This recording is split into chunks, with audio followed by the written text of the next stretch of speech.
In the kitchen, a cold block of butter drops into a little hand mill, one turn of the crank, and it falls out the other side in soft threads that melt the second they touch warm toast.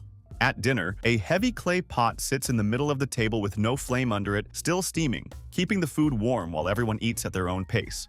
Right beside it, a flat electric plate barely smokes, and one by one everyone reaches in to grill their own next bite. 3 ordinary moments, and behind each one the same quiet habit most of us never think to question. Everywhere else, the small daily frustrations are just the tax you pay for being alive. Cold butter that tears the bread, a toilet you're forever scrubbing, food that goes cold before everyone sat down. You put up with them. Japan does something stranger with the same annoyances. It treats each one as a design problem worth solving. Today, we're counting down 13 Japanese home things that quietly fix everyday life. And stay for number 1, because it's the most ordinary thing on your kitchen counter, something you'd swear can't be improved. A Japanese company took it apart and rebuilt how it works from the very first second. And the result is so different that the one in your kitchen will suddenly feel broken. You'll see why by the end. Number 13. The 2-minute floor reset. Mopping is the chore that keeps sliding to the weekend. The bucket, the hot water, half an evening on your knees. So most floors quietly wait in that not-quite-dirty state for days. Japanese homes lean on a slim wiper with a disposable sheet head instead. A dry sheet grabs dust and hair on the morning pass. A wet one wipes the same route clean.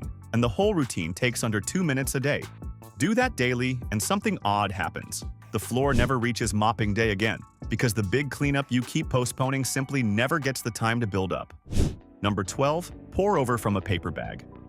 Real coffee at home usually means a machine claiming the counter or a dripper you rinse after every cup, which is exactly why so many mornings end at instant. In Japan, the answer comes flat in a small sealed pouch, a paper filter already filled with ground coffee, and it unfolds and hooks onto the rim of your cup with little paper arms. You pour hot water in slow circles, let it drip through, lift it off, and the whole setup goes in the bin, a cafe pour-over with zero cleanup. One drawer of these in every cup in the house is a coffee machine. Number 11. The sponge that needs no cleaner. Some marks just laugh at your spray bottle. The gray ring in the sink, the water stain, nothing seems to touch. In Japan, the fix sits in every 100-yen shop and needs only water. A firm little foam block that works like the finest sandpaper, lifting the stain off the surface instead of dissolving it. So the mark that beat every cleaner wipes away in one pass. Number 10. Butter you can actually spread. Fridge cold butter has exactly one move, and that's tearing a hole through your toast. A butter grinder settles it before you can even get annoyed. You drop the cold block in, turn the handle, and it comes out in soft, spreadable threads that melt the second they touch warm bread. It's also the dish it lives in, so the butter goes back in the fridge ready for morning. Number 9. The shoe dryer at the door. Shoe smell was never really about the shoe.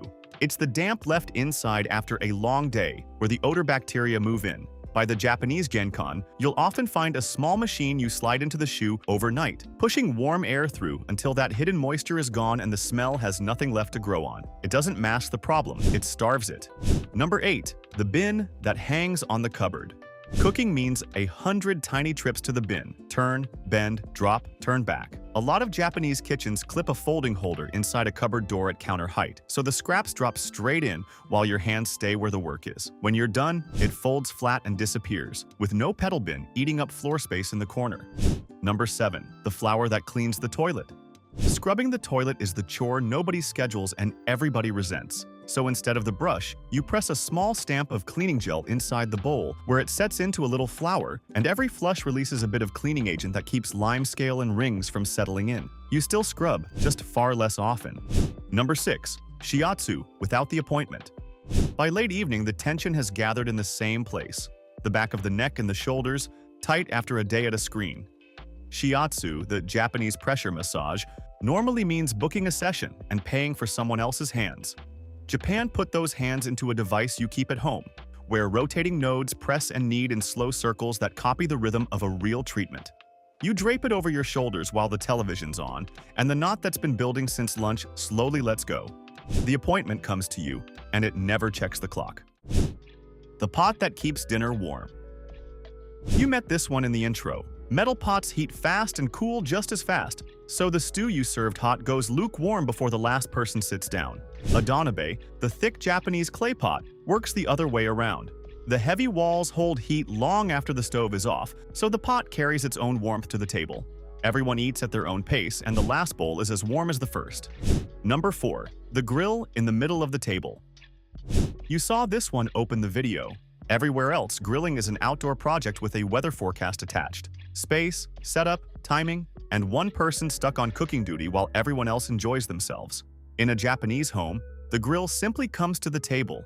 A compact electric plate that sits in the middle while you eat, barely smoking.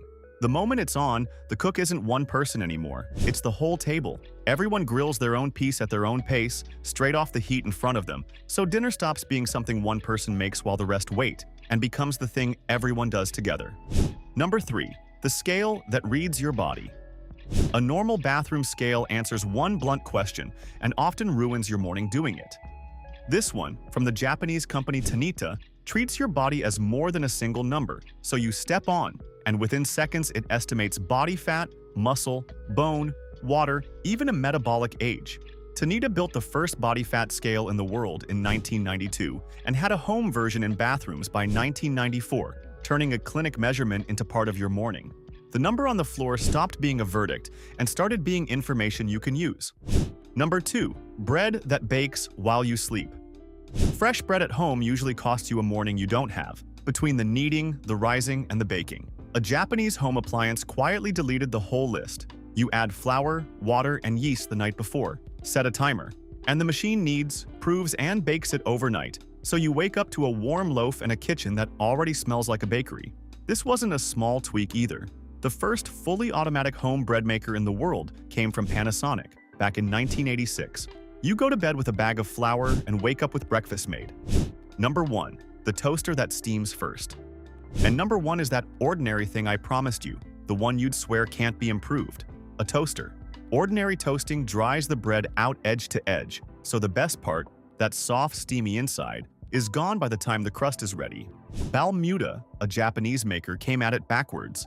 The second the bread goes in, a little water flashes to steam and wraps the slice, so the inside stays moist while the dry heat crisps the outside, giving that just out of the oven texture it's delivered since 2015. Nobody asked for a better toaster. Japan rebuilt it anyway, down to how heat meets bread in the very first second. So, a machine you stopped noticing years ago brings the bread back to life. That's the whole habit in a single slice. Everyone else keeps the toaster they were handed, and Japan asks why the most ordinary thing in the kitchen can't also be the best. Line them all up and not one of them is dramatic on its own. A pot, a scale, a stamp of gel, a plate on the table. What's brilliant is the habit underneath them. Noticing the tiny frustration everyone else has agreed to live with, and deciding it's worth fixing anyway. The rest of us put up with the small stuff, and Japan just asks why we ever should.